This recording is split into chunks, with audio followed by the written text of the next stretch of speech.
कभी कांग्रेस का चेहरा रहे अक्षय बम ने जब अचानक बीजेपी का दामन थामा तो सियासी गलियारों में हलचल मच गई थी। लोकसभा चुनाव के लिए कांग्रेस से टिकट लेने के बाद प्रचार भी जोर शोर से किया, लेकिन नामांकन वापसी के दिन ही बीजेपी में शामिल होकर सबको चौंका दिया।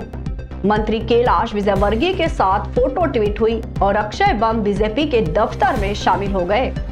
ये यू टर्न चर्चा का विषय बना, लेकिन अब अक्षय बम की मुश्किलें बढ़ती ही जा रही है।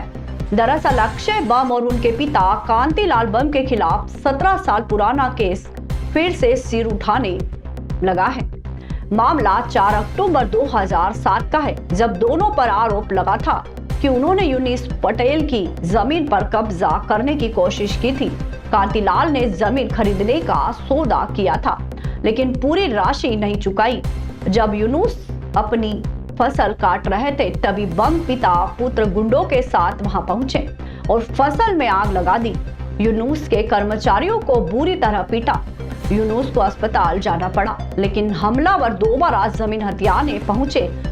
यूनुस ने खुद को बचाने की कोशिश की, लेकिन उसे जान से मारने की धमकी दी गई।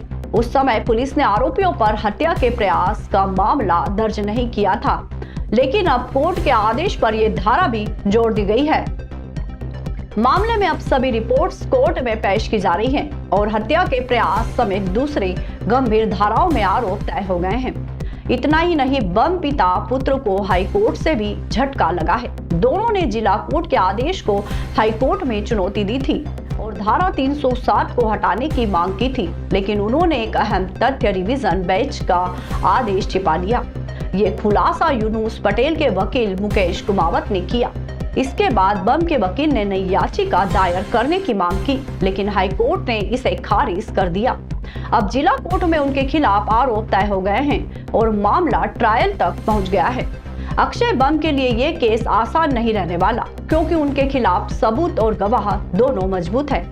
गौरतलब है कि अक्षय बम का पहला विवाद नहीं है, उनकी हेलो पार्टी भी सुर्खियों में आ रही है।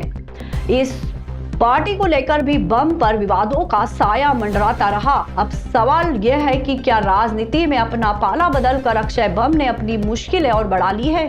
क्या कानून के शिकंजे से बच पाना उनके लिए मुमकिन होगा? फिलहाल ट्रायल का इंतजार है, जहां बम पिता पुत्रों को हर सवाल का जवाब देना होगा। हम आपको इस केस से जुड़ी हर अपडेट देते रहेंगे। जुड़े रहिए हमारे साथ।